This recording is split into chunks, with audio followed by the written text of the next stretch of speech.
Assalamualaikum warahmatullahi wabarakatuh. Masih bersama saya Badak Banten. Ini ada juga pertanyaan dari teman-teman di YouTube saya. Beliau menanyakan, trotolan itu bagusnya disetel seperti apa? Jadi cara nyetel trotolan itu apabila sudah makan fur, majikan nggak usah menyediakan macem-macem. Jadi kalau sudah makan fur, 100% sudah makan fur, saya jamin nggak akan mati. Terus proteinnya dari mana? Boleh, misalnya jangkriknya 1 atau 2 ekor. Itu tidak wajib, itu tidak mesti. Kerotoknya juga gitu. Tapi kata peternak sana, begini alasan saya. Kenapa saya berbeda dengan peternak lainnya. Saya tidak pernah menggunakan ulat kandang. Saya tidak pernah menggunakan yang aneh-aneh. Saya tetap seperti biasa. Apabila sudah fur, mulai belajar makan fur, sudah makan fur, saya akan terus seperti biasa menggunakan fur. Saya bisa berbeda ya karena mungkin pengalamannya berbeda-beda dengan peternak A, B, C, D, E, F, G. Jadi untuk mengejar protein yang sudah ada di fur juga sudah cukup. Apa bedanya dengan pola rawat yang Abah dengan peternak lain atau dengan sahabat-sahabat lain? Jadi alasan saya begini, sama aja trotol itu kita ajarkan makan nasi. Dengan makan nasi tetap masih bisa hidup, masih bisa mengenyangkan. Lauk pauk itu hanya protein dan tambahan. Bener nggak? Itu aja. Jadi kalau saya memang tidak lagi menggunakan lauk pauk.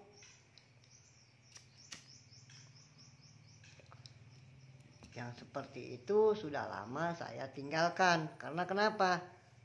Akan menjadi suatu kebiasaan. Itu yang harus majikan-majikan atau perawat-perawat burung yang baru belajar untuk memelihara, untuk belajar untuk mengasuh momongan dari peternak-peternak manapun. Saran saya yang terbaik apabila sudah makan fur, yakinkan 100% dia makan fur. Terus proteinnya dari mana? Dari fur sudah ada, jadi nggak perlu khawatir. Kalau tidak menggunakan yang protein tinggi yang Abah jual, fur biasa sudah ada proteinnya. Jadi nggak mesti dan tidak harus belanja di saya. Alasannya kenapa? Agar mudah pola rawat, 1. Yang kedua, majikan menghindari terjadinya jinak. Yang ketiga, akan menagih terus seperti burung kekurangan protein, mengejar majikan, meminta belas kasihan majikan, meminta ekstra puding yang biasa disajikan. Itu cara-cara seperti itu sudah saya tinggalkan. Saya tidak menggunakan kroto, sudah tidak menggunakan lagi yang ulat kandang segala macam. Memang belum saya sudah lama sekali saya tinggalkan. Kalau untuk masa pertumbuhan silakan 0 sampai umur 25 hari silakan. Jadi baiknya gimana, Bah? Boleh disetel rendah 1 atau 2. Itu pun tidak wajib. Tidak perlu majikan repot. Lebih efisiensinya jauh. Burung merasa lebih liar, jelas 1. Yang kedua, burung lebih lincah, lebih aktif, lebih jelas 2.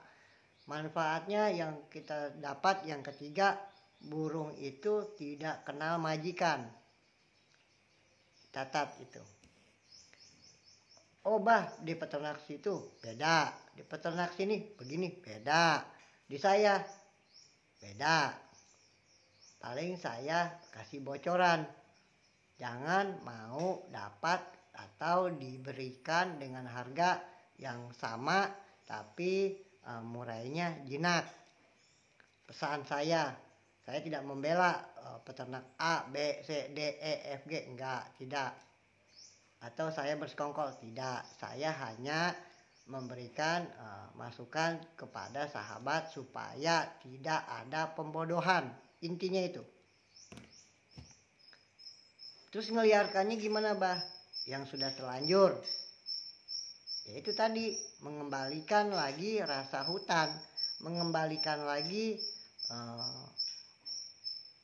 seperti di alam, pasti repot.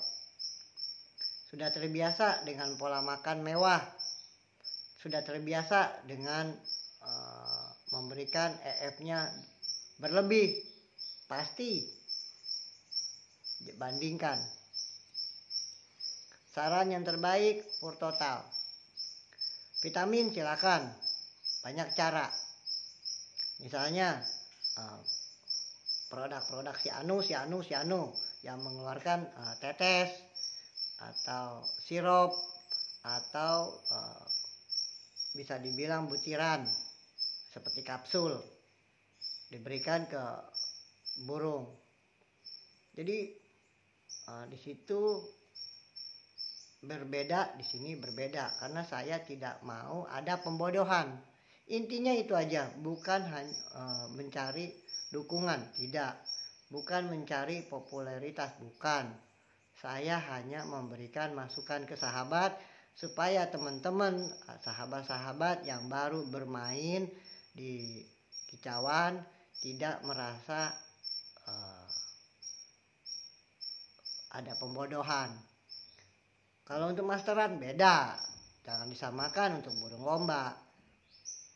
Burung koloni misalnya lovebird ya silakan, masteran kenari ya silakan, burung kapas tembak, jenggot segala macam cililin silakan.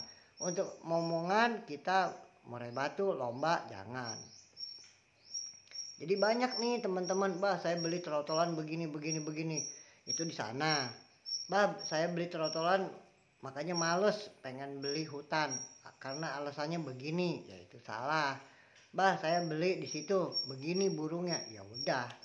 Jadi nggak mesti beli di saya, tidak. Saya tidak mengajarkan seperti itu. Di video ini saya tidak membahasnya seperti itu. Cuman saya memberikan beli kondisi sehat, fisik, mental dan sebagainya. Basic, bobot, bibit, bebet pasti. Karena bukan apa-apa. Bapak hitam, ibu hitam, anak pasti hitam. Bapak putih, bapak ibu putih, anak pasti putih. Apa penting, Bah? Ya. Balik lagi ke selera masing-masing. Ada yang percaya dan tidak. Di sini saya hanya bisa berbagi.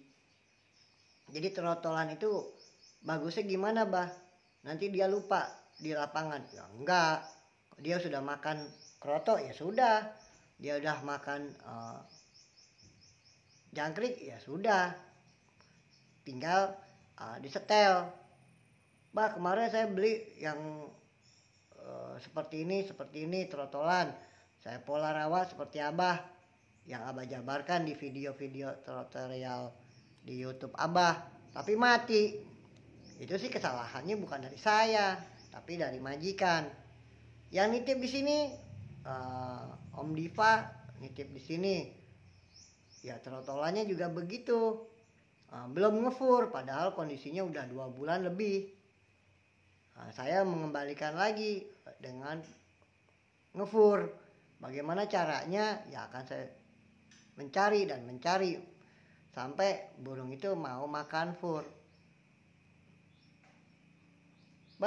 Settingannya dari sananya 20. Sekarang bandingkan dengan setelan 1, dia sudah makan fur 1 ekor dengan 20 ekor. Coba Anda bandingkan. Saya sudah mengalami ini kurang lebih 10 tahunan lah. Ya sudah fur ya udah gitu, nggak ada lagi macam-macam. Jangkrik kalau ingat, kroto kalau ada, cacing kalau ada ya sudah. Karena di usia dini belum butuh setelan. Menurut saya. Di situ jangkriknya 20. Coba begini. Dengan pakai logika. Jangkriknya 20. Resiko OB, resiko jinak apabila Anda setelannya menurunkan, dia akan mengejar, akan menagih. Apa yang Anda sering berikan, percaya atau tidak silakan buktikan. Setiap Anda bertemu dengan momongan, pasti momongan akan turun, akan meminta jatah makan pagi, siang, sore, selalu seperti itu. Itu repot, itu langkah yang tidak baik. Murai saya dari sananya ulat kandangnya tempat makan penuh. Wow, saya bilang ya itu salah gitu. Sama kayak manusia, anak manusia dari bayi sudah diajarkan makan nasi. Dengan nasi digenggam-genggam, dibulat-bulatin. Zaman saya dulu waktu masih hidup bersama orang tua, nasi dikepal-kepal tanpa ada lauk pauk ya saya makan, tanpa garam pun ya masih kenyang. Itu di zaman waktu ibu saya almarhum masih belum menyelesaikan masakan di dapurnya. Jadi dengan nasi ya bulat-bulat masih panas, saya basah-basahin pakai air sedikit, saya telan, sayur sudah matang, saya udah kenyang. Jadi seperti itulah gambarannya. Jadi tidak ada lagi extra foodingnya berlebihan. Karena kenapa? Itu cara yang tidak bagus menurut saya. Terus nanti dia lupa nggak, Ya enggak lah, kalau masalah dia lupa atau tidak dengan extra foodingnya itu kan dari bawaan. Gitu ya. Untuk Om yang bertanya pola rawatnya seperti apa. Kalau mandi silakan diajarkan. Mencari settingan ya boleh. Mencari tipe silakan. Jadi ini kan pertanyaannya bagusnya disetel seperti apa. Dia majikannya beli di peternak si anu misalnya. Jangkriknya 20. Ya resikonya OB. Resikonya ya ketinggian. Resikonya gacor pasti. Kenal majikan? Jangan ditanya. Pasti akan bertanya. Momongan akan menagih. Kasus jinak udah banyak. Kasus cabul udah banyak. Kasus OB udah banyak. Jadi kasus-kasus seperti ini saya hindarkan. Oke, untuk jawabannya sudah saya jawab. Sekian dulu. Assalamualaikum warahmatullahi wabarakatuh.